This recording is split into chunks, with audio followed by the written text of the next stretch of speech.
Hola, hola. Nuestra reunión de hoy solamente la vas a escuchar en audio porque mi hija estuvo la mayoría del tiempo acá conmigo y como familia hemos tomado la decisión de no mostrarlos en redes sociales. Así que hoy compartiremos el mensaje solamente en audio. Espero que el Señor te hable mucho y que puedas salir a vivirlo. Bueno, bienvenidas a nuestra llamada de hoy de Hijas del Rey. Gracias por estar aquí. Buenos días, amiguita. Buenos días a todas. Gracias, gracias por todos los piropos. Vamos a orar para comenzar porque creo que hoy, es que bueno, típico, ¿no? Hoy es un tema que es medio fuerte, ¿no? Entonces, es normal, es normal que siempre que vayamos como a hablar de cosas que son medio, que como que a veces nos pueden llegar al corazón o que pueden ser un poco fuertes, como que siempre haya como contratiempos, ¿no? Eso es normal. Pero no importa, ¿no? Vamos a pedirle al Señor que Mica se quede tranquilita comiéndose la montaña de berries que le serví y que vamos a lograr tener una reunión espectacular, que además la vamos a poder dejar grabada para otras mujeres para que la vean cuando tengan tiempo, ¿sí? Padre, te damos gracias, Señor, por este tiempo, te damos gracias por esta reunión, Señor. Te damos gracias porque eres maravilloso y porque estoy segura, Señor, que tú has planeado cada detalle de nuestra reunión de hoy. Yo te quiero pedir en el nombre poderoso de Jesús que seas tú entronándote aquí. Yo tengo tanta fe de que tú, lo que dice tu palabra, de que cuando dos o más están reunidos en tu nombre, tú estás allí, Señor. Yo sé que tú estás en cada reunión de hijas del Rey y te quiero pedir que guíes mis palabras, Señor, que guíes em, el tema que vamos a hablar hoy, Señor. Cambió un poco. Yo sé que fuiste tú quien decidió que cambiara, Padre.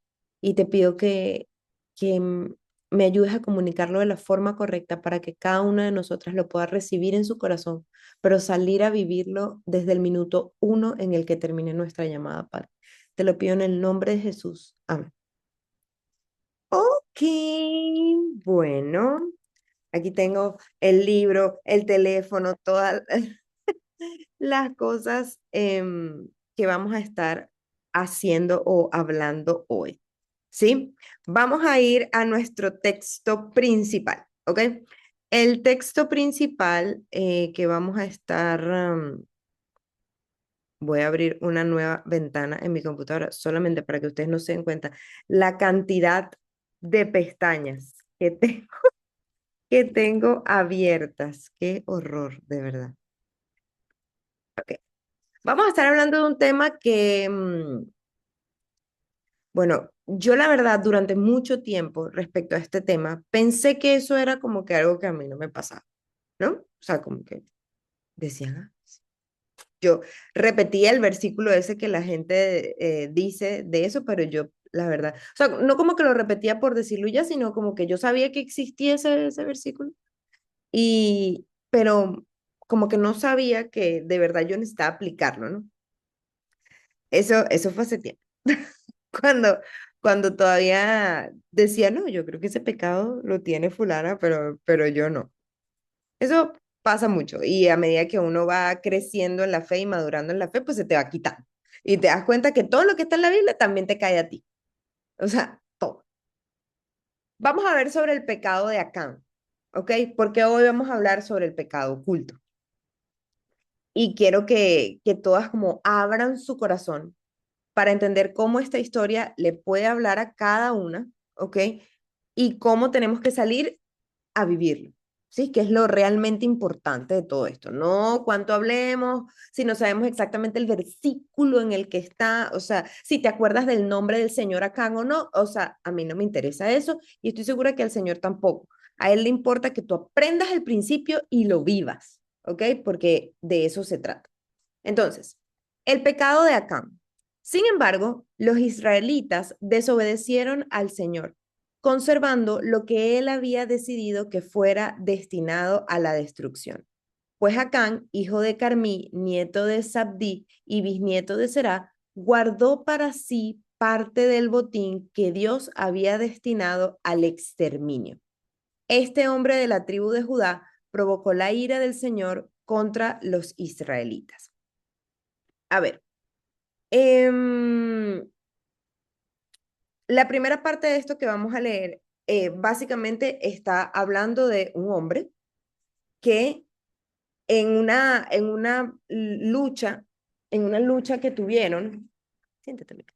En una lucha que tuvieron o una batalla que estaban librando, el Señor dijo, ok, les entrego ese pueblo, van a ganar, pero todo lo que haya ahí, o sea, simplemente tienen que exterminarlo. O sea, la gente, los animales, el oro que haya, si ustedes vean un megabotín ahí delicioso, lo tienen que eliminar, enterrar, quemar, lo que sea, como el Señor les haya dado la instrucción. Y resulta que este señor Acán, la verdad es que eh, me encantaría ponerles el pedacito de mi primera Biblia, que es lo que ve Lucas, porque tiene un capítulo de esto, ¿no? Entonces en el capítulo ellos lo hacen como gracioso, entonces ponen como unas cosas así llamativas como de oro, de plata, no sé qué, y Acán agarra lo que va a agarrar, en este caso pues agarra una copa, ahí no dice exactamente qué es lo que agarra, pero mi primera Biblia es una comiquita, que les recomiendo que la vean porque en realidad ayuda mucho.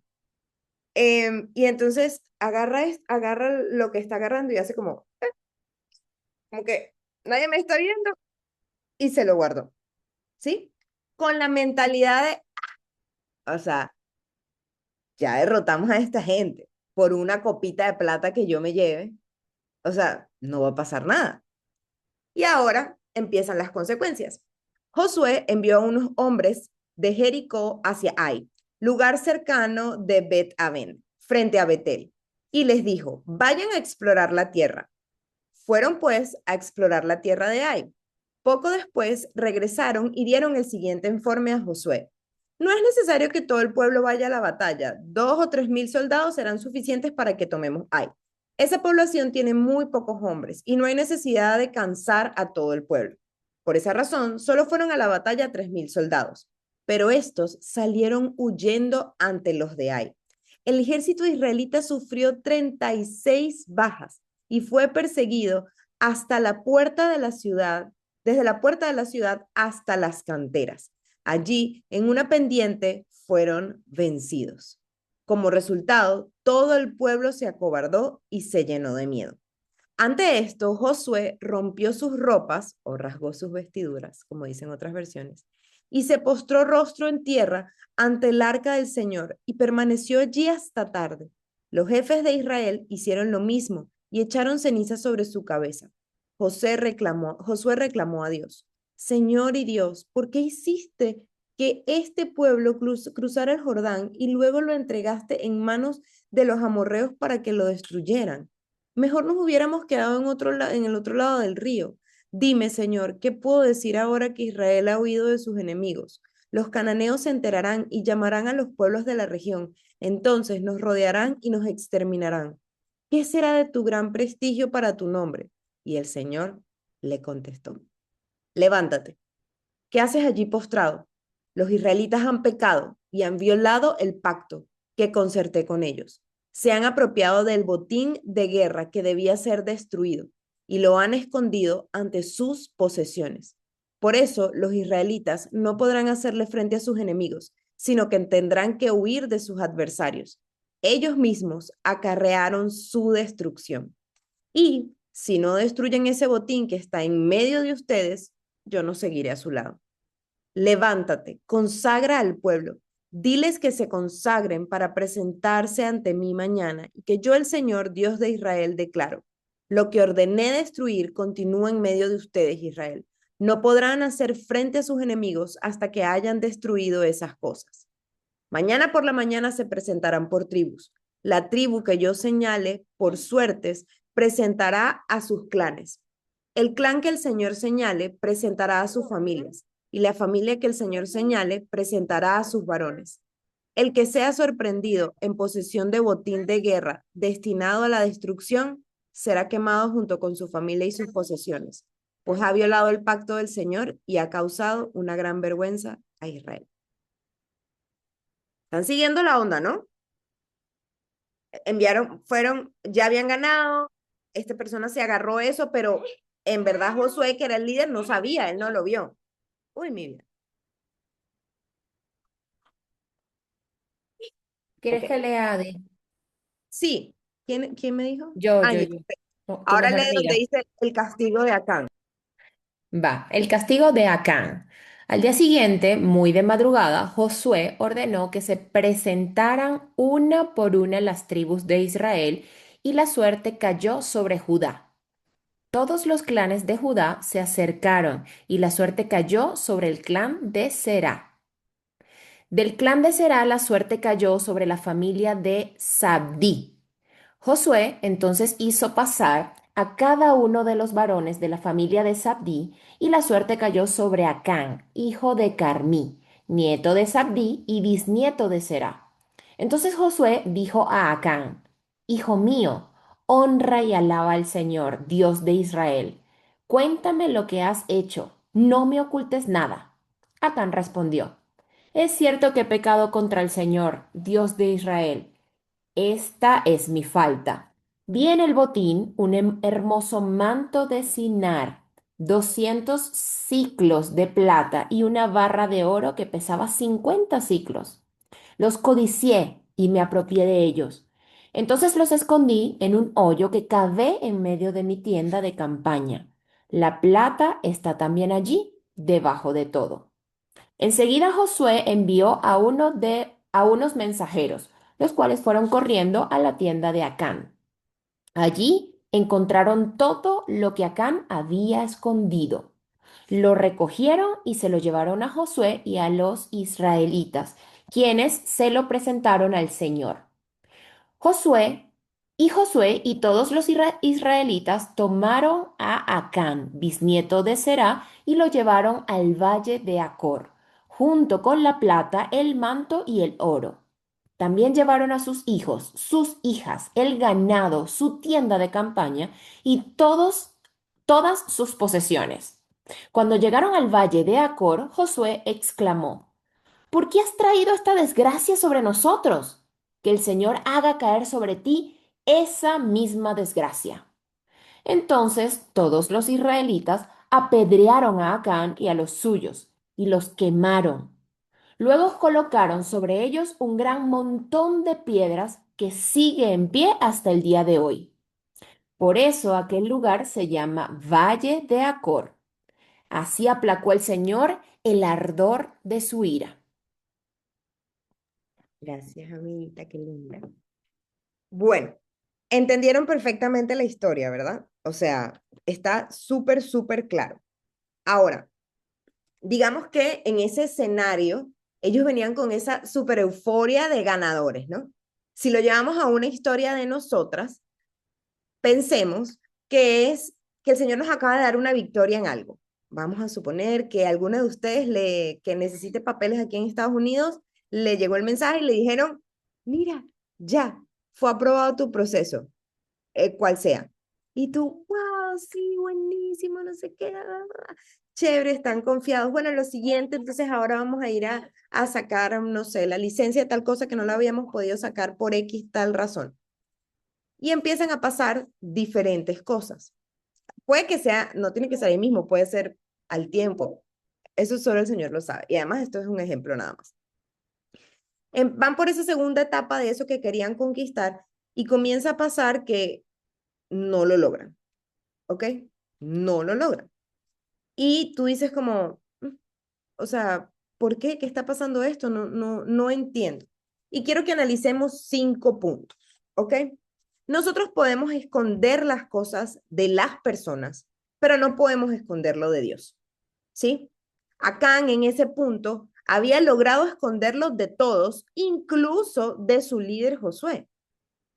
Cuando pierden y cuando pierden de esa forma tan boba, digámoslo, porque ya habían derrotado cosas mucho más grandes, Josué está como que, pero es que no entiendo, señor, ¿por qué permitiste esto? O sea, a él le parecía absurdo que hubiese pasado una cosa como esa cuando habían obtenido victorias muchísimo más grandes.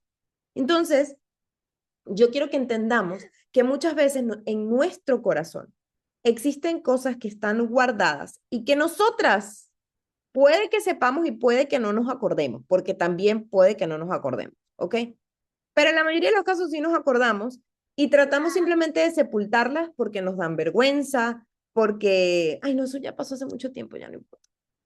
¿Sí? Es ese tipo de cosas, como que no, no, ya, eso es de mi pasado.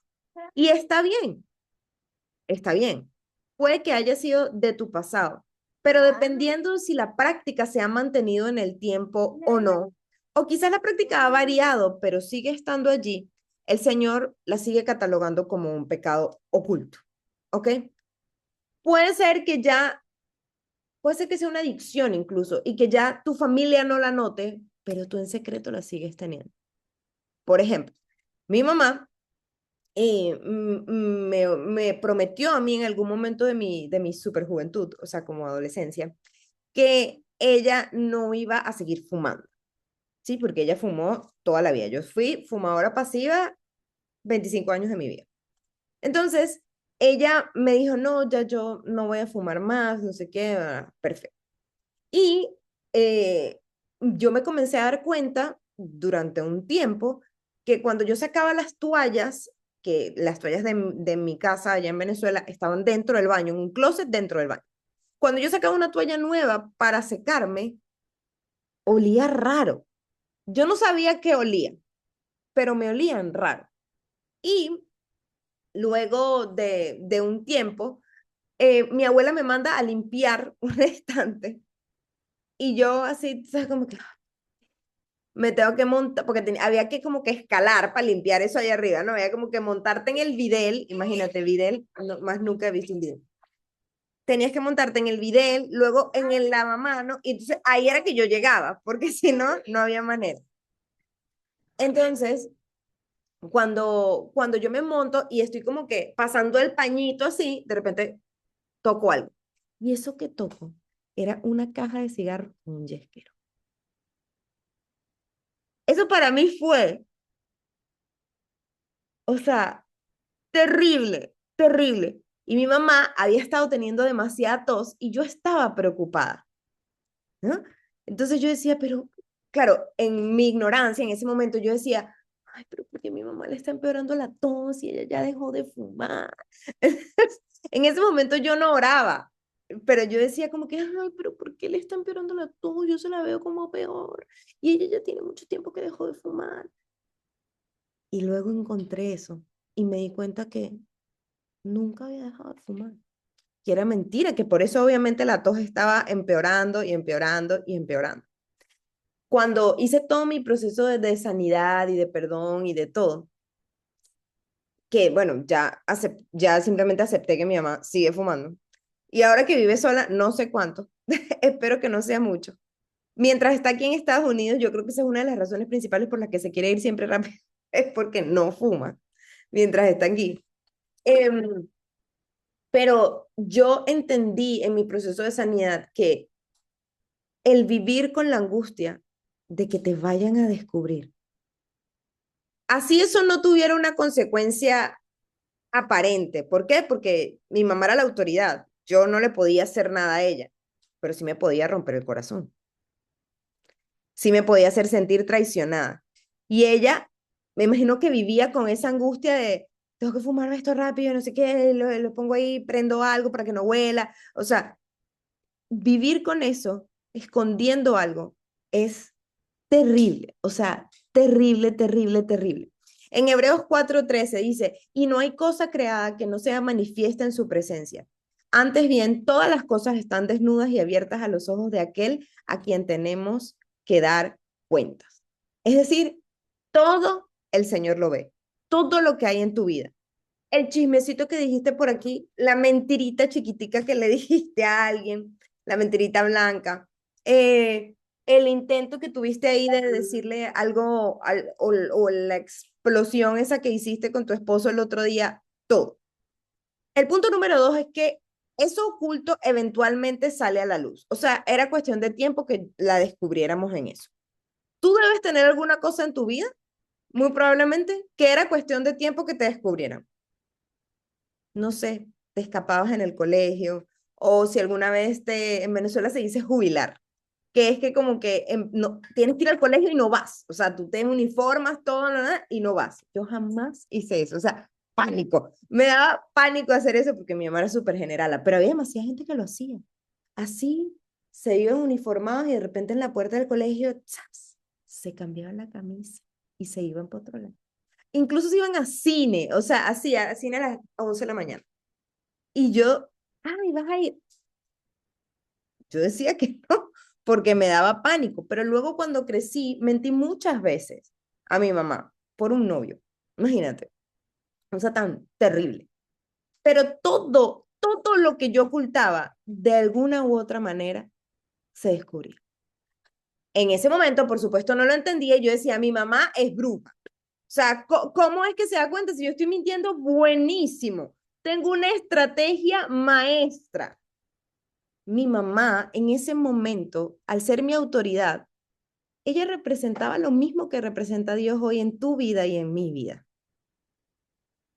De alguna manera, sus ojos están abiertos para entender y ver todo lo que pasa. Y aunque obviamente ella es humana y hay cosas que sí le voy a poder ocultar, imagínate a Dios. O sea, no se le puede ocultar absolutamente nada. En Lucas 12, del 2 al 3, dice, nada hay encubierto que no haya de descubrirse, ni oculto que no haya de saberse. Esas mentiras que están en tu vida en este momento, no importa si son chiquitas, grandes o pasaron hace mucho tiempo, van a salir a la luz en algún momento. Hay secretos familiares que yo muy frecuentemente pienso, eso en algún momento se va a saber. No es un secreto mío, no es algo que yo esté, o sea, no es algo que yo esté ocultándole a la gente, pero es algo que ya yo sé y que a veces digo, ¿en qué momento es que eso se va a saber? ¿Sí? Porque no me corresponde a mí, yo no soy la persona que tiene que ir a decir eso, pero creo que quiero abrir sus ojos para entender que siempre va a salir a la luz y que además se supone que tú y yo en nuestra transformación con Jesús estamos siendo luz, ¿ok? Nosotros estamos reflejando a Jesús y Jesús es la luz. Entonces, ¿cómo podemos hacer que esa luz de verdad alumbre cada una de las áreas de nuestra vida? Hay pecados que nosotros tenemos ocultos, que sabemos que están ocultos, y hay otros que no lo sabemos, no nos acordamos. Esos que no nos acordamos, necesitamos pedirle revelación a Dios, ¿ok? Pedirle revelación para que nos muestre qué es eso en lo que necesitamos que haya un cambio. Por ejemplo, David hacía eso muchísimo. Él le decía a Dios, Señor, examina mi corazón y muéstrame qué es lo que hay mal. Sabemos que en la Biblia David aparece como un hombre conforme al corazón de Dios, pero él hizo cuanta cosa había, ¿no? El corazón conforme al corazón de Dios era un corazón limpio, no porque no pecara, que obviamente tenía debilidades, sino porque era un corazón que a pesar de todo quería hacer lo que agradaba a Dios, ¿ok? A pesar de todo. Entonces, tú y yo nos vamos a seguir equivocando, tú y yo vamos a seguir pecando, obviamente mucho menos, siempre se reduce demasiado. Por lo menos antes lo hacíamos deliberadamente, porque ni siquiera sabíamos la verdad, ¿no? Pero ahora que la conocemos, tenemos que decir, hacer esa misma oración de David. Decir, Señor, por favor, examina mi corazón y muéstrame exactamente qué es lo que está mal en mí. Muéstrame exactamente, yo estoy hablando de una cosa seria, tú no puedes estar haciendo morirte. Exacto, así seria.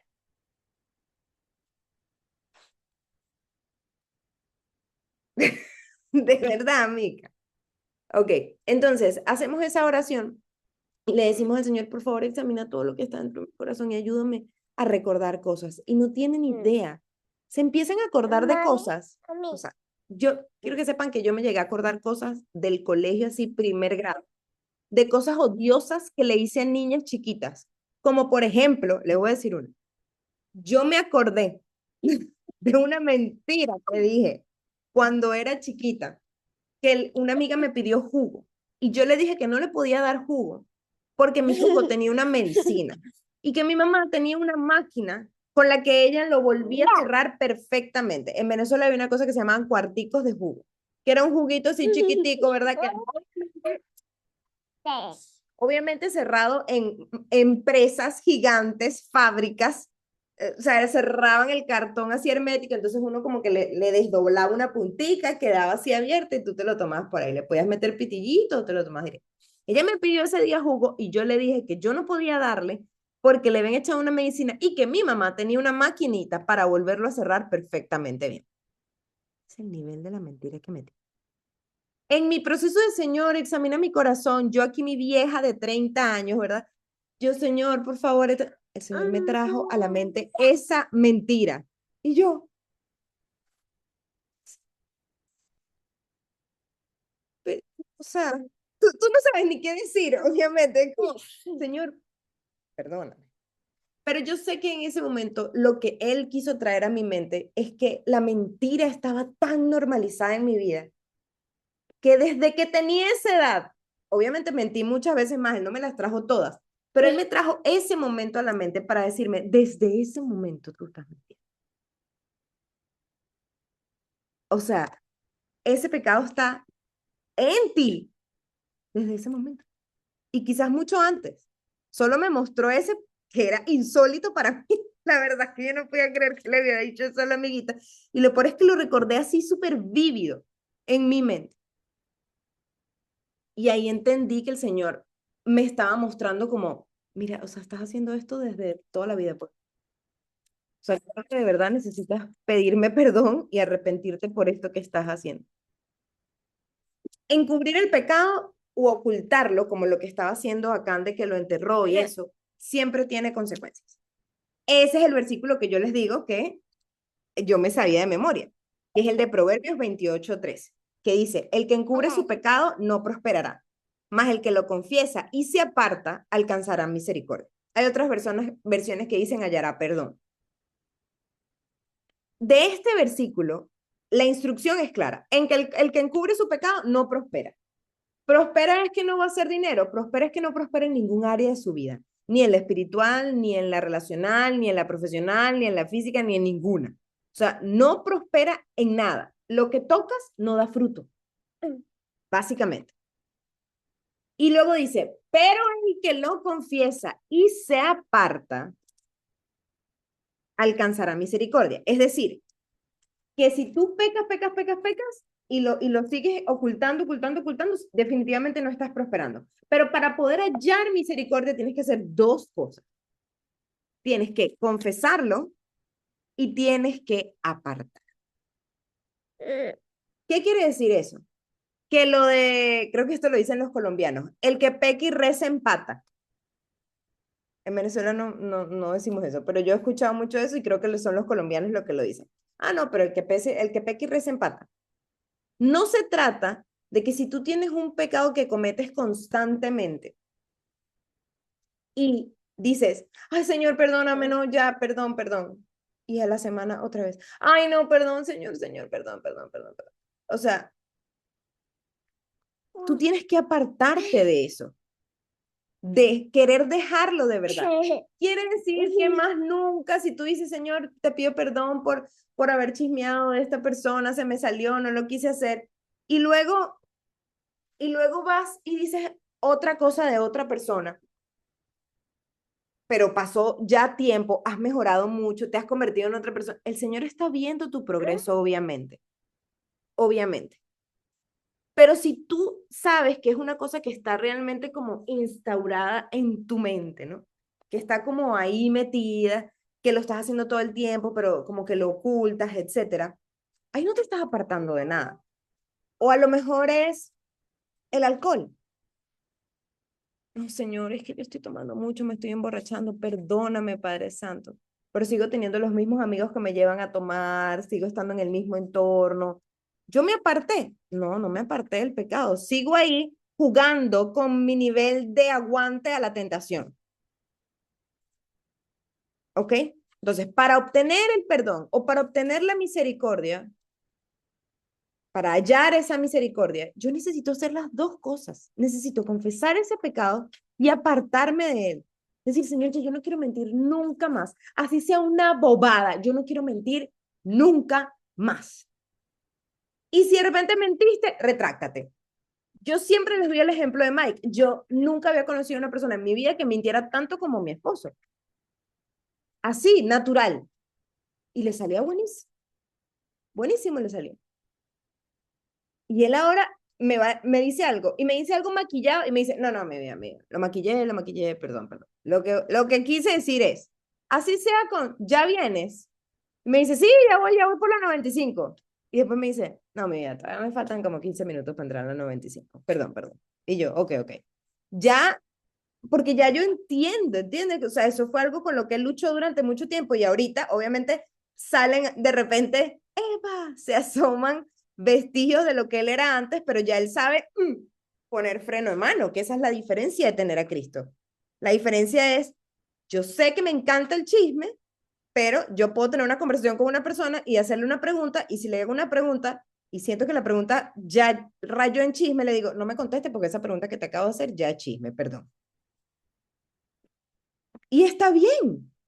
Uno parece medio loco al principio si la persona quizás no ha leído mucho la Biblia. Uno puede parecer un poquito raro, pero no importa, si te importa es quedar bien ante los ojos de Dios. ¿Sí? Entonces, ocultar el pecado siempre tiene consecuencias. El pecado escondido no desaparece por el hecho de que nadie lo sepa, ¿ok? Sigue obrando dentro de ti porque tú sí lo sabes. Y tú lo sabes y el Señor lo sabe. Y eso va generando tu desgracia, tu falta de fruto, tu falta de prosperidad en cada una de las áreas de tu vida. Ay, yo tengo años caminando con Dios y tengo años leyendo la Biblia, y tengo años, pero yo no entiendo por qué yo no salgo adelante. A lo mejor eres una chismosa empedernida. Eres la tía del conjunto que se sabe la vida de todo el mundo, habla mal de todo el mundo y a lo mejor cargas tu Biblia aquí, pero tu pecado sigue ahí. Y tú lo tratas de ocultar con tu conducta intachable, pero eso no sirve. Lo que importa es lo que está en el corazón. Sobre todas las cosas, cuida tu corazón porque de él mana la vida. Y el pastor lo dijo el domingo. Si tú no cuidas tu corazón y tu corazón está herido, ¿qué va a manar de ahí? ¿Cuál es el antónimo de vida? Muerte. Y muerte es la paga del pecado. Todo está súper conectado. ¿Sí? Ahora, el cuarto punto. Ay, Dios mío, me está haciendo preguntas, pero ya déjeme terminar y respondemos las preguntas. Fíjense que David, ¿verdad? Que ya les dije lo del corazón de Dios, que él tenía el corazón conforme a Dios, etcétera. David le pide a Dios que le muestre los pecados que él no ve. Y yo quiero que ustedes hagan el ejercicio, porque a veces eso da miedito. Después que a mí me reveló lo de las mentiras de la infancia, hacer esa oración, que la hago muy seguido, me empezó a dar como miedo, porque una vez que tú te vas transformando, te asusta ver quién tú eras antes. Y yo quiero que entiendan que eso es normal, porque antes tú hacías eso sin saber, ¿sí? Por ejemplo, las abuelas te hacían la empanada con azúcar en la harina, con ese quesito delicioso, todo divino. Y mi abuela lo hacía con un amor increíble. ¿Ustedes creen que si mi abuela supiera hoy que yo, por mi tema con las harinas, he desarrollado una inflamación tan heavy en mi cuerpo, que tengo marcadores autoinmunes por el cielo? ¿Ustedes creen que ella lo habría hecho con todo el amor que ella me tenía? No. Ella me amaba profundamente y en su conocimiento, con sus herramientas, con lo que ella, como la forma en la que ella sabía amar, ella me daba amor de esa manera. Y se sentía orgullosa si yo me comía 5 o 6 empanadas. Era como, mis empanadas son lo máximo, las ama. Y yo me podía comer 5, 6, 7, 25, o sea, todas las que fueran, era súper flaquita, pero mi alimentación era en base a, que mis meriendas era que sí, pan con mantequilla, o sea, pan duro, me encantaba que el pan se pusiera duro y entonces luego lo tostaban y lo ponían como en la plancha con mantequilla, era como pan frito, o sea, una cosa loca, pero era, eso era espectacular, las empanaditas, mandoca, arepita frita con mantequilla y diablito, o sea, eran unas cosas divinas, pero, o sea, asesinas, a largo plazo asesinas. Entonces, ella hizo lo que pudo con lo que tenía y yo no la juzgo por eso. Pero si ella hoy en día yo le explicara, si ella estuviera viva, yo le explicara, abuela, lo que pasa es que las harinas son terriblemente inflamatorias y mi intestino sufrió daños durante demasiados años. Y aunque yo en los últimos 7 años de mi vida he hecho cambios para que eso no, ¿sabes? Para que eso no avance, me va a tomar más tiempo seguir haciendo esos cambios y ahora es más difícil. Porque en este momento, a esta edad, es donde se está construyendo la base de la salud. ¿Ok? No quiere decir que yo no voy a sanar, porque el que tiene el control de mi sanidad es Dios, claro que sí. Pero hubiese sido mucho más fácil si a esta edad pues no me daban todo eso, ¿cierto? Entonces, así tal cual como sé que mi abuela, por ejemplo, se pondría triste si supiera en este momento eso.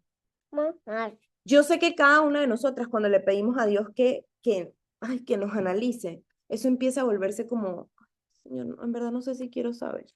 No sé si me quiero acordar de todo eso, pero necesitamos acordarnos para poder sanarlo, para poder arreglarlo, para poder mejorar. ¿Sí? En Salmos 19:12 dice, ¿quién podrá entender sus propios errores? Líbrame de los que son ocultos. O sea, de los que no tengo idea, de los que no me acuerdo. En Salmo 139 dice, examíname, oh Dios, y conoce mi corazón. Pruébame y conoce mis pensamientos y ve si hay en mi camino de perversidad. Señor, lo que yo creo que no es tan malo, muéstrame si es malo, porque yo lo quiero cambiar. Eso es verdaderamente un corazón limpio. Un corazón que no está ocultando nada porque sabe que puede que hayan cositas ocultas por ahí y no las quiere tener. ¿Sí? Entonces, voy a leerles algo aquí que dice. El pecado oculto nos mantiene atrapados, pero sacarlo a la luz destruye su fortaleza sobre nosotros. La palabra de Dios nos enseña a confesarnos nuestras faltas unos a otros para que podamos ser sanados y restaurados espiritualmente. En Santiago 5:16 dice, por tanto, confieses en sus pecados unos a otros y oren unos por los otros para que sean sanados.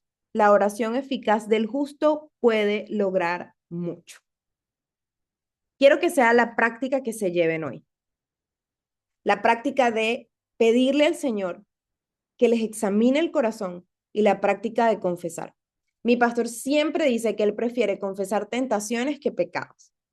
Entonces, sí, en este punto, después que ustedes hablan con Dios y reciben esos besos deliciosos que les está mandando Mica, hablan con Dios y Él les dice, mira, esto es lo que has venido pecando. Este es el pecado oculto que tienes. Porque pecado oculto puede ser algo que tienes normalizado, que te parece que no es tan grave.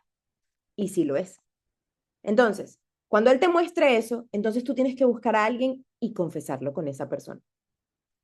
De que, no sé, si es infidelidad o algo así, pues confiésalo primero con una autoridad espiritual y con Dios encuentra la estrategia para contarle a tu pareja. Es que yo le fui infiel a mi esposo cuando teníamos 1 año de casado, ya tenemos 20, ¿le tengo que decir? Sí, sí, eso es un pecado oculto. Entonces tú tienes que buscar la estrategia para decirle de la forma correcta. ¿Ok? No es que vas a ir y te vas a sentar ahorita y se lo vas a... Mira, ¿sabes qué? Yo no. Tú lo vas a confesar con una autoridad espiritual y esa autoridad espiritual te guiará también a cómo buscar la estrategia de Dios para decírselo. Créeme que cuando Dios ve tu corazón y Él sabe que tú te quieres poner bien, a cuentas con Él te va a dar la estrategia para que tú lo hagas. La estrategia que te va a permitir hacerlo sin que sea un problema, sin que tu pareja explote. Dios prepara los corazones. Y les voy a decir algo, ya que no voy a montar la grabación porque Mica está, sale en toda la grabación. Voy a aprovechar de decirles algo. Yo creo que yo a muchos de ustedes les he contado que Mike a sus 32 años se enteró que su papá en verdad era su tío y que su tío era su papá.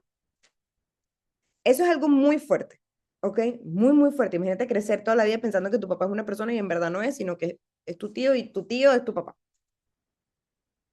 Y Mike perdonó a su mamá, que fue la que le ocultó esto por más de 30 años, en un minuto.